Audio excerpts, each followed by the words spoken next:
Last episode میں ہم نے ایلیکس کو اس بلیک ٹائیگر بیسٹ کے ساتھ دیکھا تھا۔ اب آگے تو ایپیسوڈ 13 کے شروع میں وہ ٹائیگر بیسٹ اس لیزرڈ بیسٹ کو ڈرا کر بھگا دیتا ہے اور خود بھی وہاں سے چلا جاتا ہے، تو ایلیکس بھی اس کا پیچھا کرنے لگتا ہے۔ پر اس کی غار میں پہنچنے پر وہ دیکھتا ہے کہ وہاں ایک بلیک لوٹس لگا ہوا ہے جو کلٹیویشن کے لیے بہت ہی اچھا ہوتا ہے، اس لیے ایلیکس اسے لینے کا فیصلہ کرتا ہے۔ پر تبھی وہ ٹائیگر بیسٹ اٹھ جاتا ہے جس سے ڈر کر ایلیکس وہاں سے بھاگ جاتا ہے۔ اب وہ ایک پیڑ کے نیچے بیٹھ کر سوچنے لگتا ہے کہ اس لوٹس کو کیسے حاصل کیا جائے، کیونکہ اس غار میں بلیک ٹائیگر بیسٹ بھی تھا۔ اسی وقت اس کے اوپر سے ایک برڈ گزرتا ہے جسے دیکھ کر اسے ایک آئیڈیا آتا ہے اور وہ اس برڈ کو پتھر مارنے لگتا ہے، جس کی وجہ سے وہ برڈ غصہ ہو کر اس کے پیچھے لگ جاتی ہے۔ بعد ایلیکس بہت سارے بیسٹ کو پریشان کر کے انہیں اپنے پیچھے بلیک ٹائیگر بیسٹ کے غار میں لے جاتا ہے، جہاں پہنچنے پر وہ ٹائیگر اس غار سے باہر آتا ہے اور ان باقی بیسٹ کو دیکھ کر دھاڑنے لگتا ہے، جس سے ڈر کر باقی بیسٹ وہاں سے بھاگنے لگتے ہیں۔ یہ دیکھ کر ایلیکس ٹائیگر کے واپس غار میں جاتے وقت اس کے پیچھے سے اٹیک کرتا ہے، جسے وہ ٹائیگر باقی بیسٹ کی طرف سے اٹیک سمجھ کر ان کی طرف بھاگنے لگتا ہے۔ اب ایلیکس موقع پا کر وہ لوٹس لے لیتا ہے اور ایک جگہ بیٹھ کر اسے پورا کھا جاتا ہے، جس کی وجہ سے اس کی باڈی بہت زیادہ گرم ہو جاتی ہے، تو ایلیکس اپنی باڈی کو ٹھنڈا کرنے کے لیے پانی میں کود جاتا ہے اور وہیں بیٹھ کر میڈیٹیشن کرنے لگتا ہے، جہاں وہ میڈیٹیٹ کرتے کرتے بلڈ ٹرانسفارمیشن لیول کے 6 سٹیج پر پہنچ جاتا ہے۔ یہ دیکھ کر ایلیکس وہ جیم سٹون واپس لینے کا فیصلہ کرتا ہے۔ دوسری طرف ہم اسی بندے کو دیکھتے ہیں جس نے ایلیکس کا جیم سٹون لینے کی کوشش کی تھی، جو اب باقیوں سے ان کے جیم سٹون چھین رہا تھا۔ تبھی ایلیکس آ کر اسے بے ہوش کر دیتا ہے اور اس سے سارے جیم سٹون لے کر آدھے اس لڑکے کو دے دیتا ہے۔ یہ دیکھ کر وہ لڑکا اس کا شکریہ ادا کرتا ہے اور کہتا ہے کہ میرا نام کرس ہے، جس پر ایلیکس بھی اپنا جھوٹا نام بتاتے ہوئے کہتا ہے کہ میرا نام فرینک ہے۔ تو کرس کہتا ہے کہ یہاں پر اینیمل ملک نام کا ایک لڑکا آیا ہوا ہے جو ہو سکتا ہے کہ تم سے جیم سٹون چرا لے، اس لیے تم دھیان سے رہنا۔ آگے ایلیکس کو وہاں پر ایک سٹون نظر آتا ہے جس پر اسٹوڈنٹ کے پاس ہونے کا رزلٹ آنے والا تھا۔ دوسری طرف ہم ماریا کو اس ایڈمیشن انچارج جس کا نام لیون تھا، وہ کہتا ہے کہ اینیمل ملک یہیں پر آیا ہوا ہے تو تم اسے پکڑ لینا۔ اس کے بعد لیون ماریا کو لے کر اسی پتھر کے پاس آ جاتا ہے تاکہ وہ رزلٹ دیکھ سکے، لیکن وہاں جانے پر اسے پتہ چلتا ہے کہ اس پتھر پر کسی نے ڈرائنگ بنا رکھی تھی۔ تو ماریا کہتی ہے کہ یہ ضرور اینیمل ملک نہیں کیا ہوگا، کیونکہ اسے شاید ایسے سٹون پسند نہیں ہے۔ تبھی لیون کو وہاں پر ایک لڑکا دکھائی دیتا ہے جسے ایلیکس نے بے ہوش کیا تھا، جس کے ہوش آنے پر لیون اسے غلطی سے اینیمل ملک سمجھ لیتا ہے اور اس کا گلا پکڑ کر کہتا ہے کہ تم نے ایسا کیوں کیا، جس پر ماریا کہتی ہے کہ یہ وہ بچہ نہیں ہے، تو لیون اسے چھوڑ دیتا ہے اور اس لڑکے کو سمجھ آ جاتا ہے کہ جس نے مجھے بے ہوش کیا تھا وہی اینیمل ملک ہے۔ تبھی لیون کا جونیئر اسے بتاتا ہے کہ بلیک لوٹس کو کسی نے نکال لیا ہے، جسے سن کر لیون اور زیادہ غصہ ہونے لگتا ہے، کیونکہ وہ لوٹس اس نے اپنے لیے رکھا ہوا تھا، لیکن بلیک ٹائیگر کے ہونے کے باوجود بھی اسے کسی نے چرا لیا۔ اب لیون جلد سے جلد اس بچے کو ڈھونڈنے کا حکم دیتا ہے۔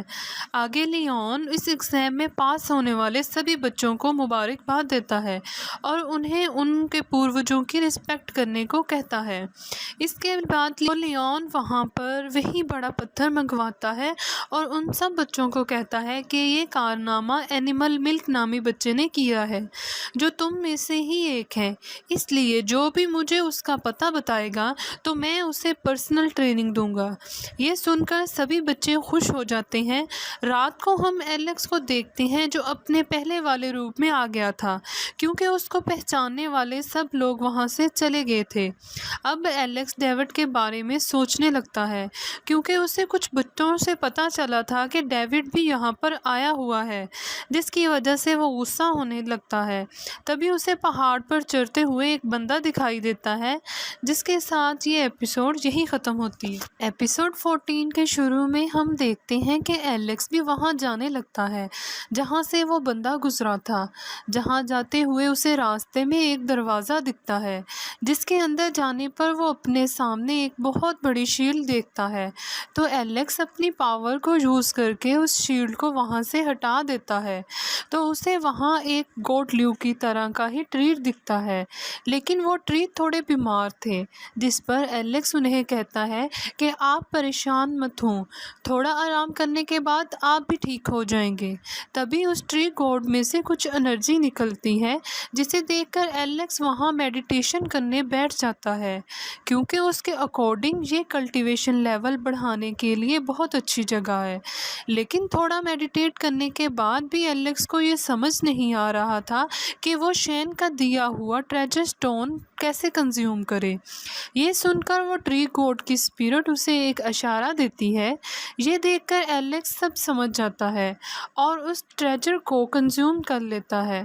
اس کے بعد ایلیکس وہاں سے جانے لگتا ہے، تبھی ایک انسان کی اسپرٹ اس کے پیچھے پڑ جاتی ہے اور اسے کہتی ہے کہ مجھے میری تلوار دے دو۔ یہ دیکھ کر ایلیکس اور چیم بری طرح ڈر جاتے ہیں، پر ایلیکس وہاں سے نکل جاتا ہے۔ اگلی صبح ایلیکس جب پریکٹس کر رہا تھا تبھی وہاں وہ گھوسٹ پھر سے آ جاتا ہے اور اس سے تلوار مانگنے لگتا ہے۔ اب ایسا روز روز ہونے لگتا ہے جس کی وجہ سے ایلیکس پریشان ہو گیا تھا۔ ایک دن ایلیکس دیکھتا ہے کہ روئے کو کچھ بچے تنگ کر رہے تھے۔ یہ دیکھ کر ایلیکس انہیں ڈرا کر بھگا دیتا ہے۔ اسی وقت وہ گھوسٹ وہاں پھر سے آ جاتا ہے تو ایلیکس اس سے پیچھا چھڑانے کے لیے بھاگنے لگتا ہے، جہاں بھاگتے بھاگتے وہ جا کر لیون سے ٹکراتا ہے۔ ایلیکس اسے بتاتا ہے کہ میرے پیچھے ایک گھوسٹ پڑا ہے، وہ مجھ سے اپنی تلوار مانگ رہا ہے، لیکن اس کی تلوار اس کے سر میں ہی گھسی ہوئی ہے۔ یہ سنتے ہی لیون اسے اپنے باس کے پاس لے جاتا ہے، جہاں پہنچتے ہی وہ باس، جس کا نام لی تھا، وہ پہچان جاتا ہے کہ یہ ایلیکس ہی اینیمل ملک ہے۔ پر ایلیکس اس کے لیے انکار کر دیتا ہے تو لی اسے کہتا ہے کہ تم بلڈ ٹرانسفارمیشن کے 6 لیول پر ہو اور یہاں آنے والے سارے بچے اتنی جلدی اس سٹیج پر نہیں پہنچ سکتے۔ اب یہ جان کر لیون ایلیکس پر بھڑکنے لگتا ہے کیونکہ اس نے قیمتی چیزیں خراب کی تھیں، جس پر لی کہتا ہے کہ اب تم ان چیزوں کو بھول جاؤ۔ اس کے بعد ایلیکس لی کو بھی وہ ساری بات بتاتا ہے اور کہتا ہے کہ وہ میرے پیچھے کیوں پڑا ہے۔ یہ سن کر لی کہتا ہے کہ جو تلوار اس کے سر میں ہے وہ اس کے دشمنوں کی ہے، اس کی اصلی تلوار بیدوا نام کے ایک ماؤنٹین پر ہے۔ ساتھ ہی وہ اسے کہتے ہیں کہ کچھ سالوں بعد یہ اسپرٹ کچھ اچھے بچوں کو دکھائی دیتی ہے تاکہ وہ بچے اس کے لیے وہ تلوار لا سکیں، پر ایلیکس اس کے لیے منع کر دیتا ہے تو لی اسے کہتا ہے کہ وہاں پر ایک طاقتور بچہ ہی جا سکتا ہے، اس لیے تمہیں ہی وہاں پر جانا ہوگا کیونکہ ہم نے ڈیوڈ کو کسی اور جگہ بھیج رکھا ہے۔ اب ایلیکس لی کی بات سن کر اس کے لیے مان جاتا ہے تو لی اسے کہتا ہے کہ تمہیں وہاں جانے سے پہلے کلٹیویشن پاور بڑھانی ہوگی، اس لیے تم کل میرے ایک دوست کے پاس جاؤ گے جو تمہیں ایک اسپیشل ٹیکنیک سکھائیں گے۔ اگلے دن ایلیکس لی کے دوست کے پاس چلا جاتا ہے جس کا نام جیف تھا، جو بہت دیر سے میڈیٹیشن کر رہے تھے، جس کی وجہ سے وہ بور ہونے لگتا ہے اور اس سے پوچھتا ہے کہ آپ مجھے وہ ٹیکنیک کب سکھائیں گے، جس پر جیف کہتا ہے کہ تمہیں اس کے لیے سب سے پہلے میرے گارڈن کو پانی دینا ہوگا۔ تو ایلیکس یہ سن کر اپنی پاور کو یوز کر کے اس گارڈن کو پانی دینے لگتا ہے، لیکن اس کی وجہ سے وہ ساری جڑی بوٹیاں گارڈن میں جو لگی ہوئی تھیں وہ خراب ہو جاتی ہیں۔ یہ دیکھ کر جیف غصہ ہو جاتے ہیں۔ آگے ہم ایلیکس اور روئے کو ساتھ بیٹھا دیکھتے ہیں، جہاں روئے کے ہاتھ پر چوٹ دیکھ کر ایلیکس اس سے پوچھتا ہے تو روئے کہتا ہے کہ میں پریکٹس کرتے ہوئے گر گیا تھا۔ یہ سن کر ایلیکس چیم سے ایک جڑی بوٹی منگوانے کو کہتا ہے کیونکہ اسے پتہ چل گیا تھا کہ چیم نے جیف کے گارڈن سے کچھ جڑی بوٹیاں چرا لی تھیں۔ یہ جان کر چیم اسے جڑی بوٹی دے دیتا ہے اور روئے اسے استعمال کر لیتا ہے۔ ساتھ ہی ایلیکس چیمپ کو کچھ بھی چرانے سے منع کرتا ہے۔ اگلے دن ایلیکس جیف والی جگہ پر جاتا ہے جہاں وہ چیمپ کو بندھا ہوا پاتا ہے۔ تبھی وہاں جیف آ جاتا ہے اور اسے کہتا ہے کہ یہ اس کی جڑی بوٹیاں چرانے کی سزا ہے، جس پر ایلیکس کہتا ہے کہ آپ اسے چھوڑ دیں۔ تو جیف انہیں کہتا ہے کہ تم اسے اپنے پاس ہی رکھا کرو، اگر کسی کو پتہ چل گیا کہ یہ ایک لیجنڈری بیسٹ ہے تو تم خطرے میں پڑ جاؤ گے۔ اس کے بعد جیف چیمپ کو چھوڑ دیتا ہے۔ جہاں چھوڑتے ہی چیمپ ایلیکس کو اشارہ کرتے ہوئے بتاتا ہے کہ روئے کو تھوڑی دیر پہلے کچھ بچے مل کر پیٹ رہے تھے۔ یہ سن کر ایلیکس پریشان ہوتے ہوئے وہاں سے جانے لگتا ہے، پر جیف اسے روک لیتا ہے۔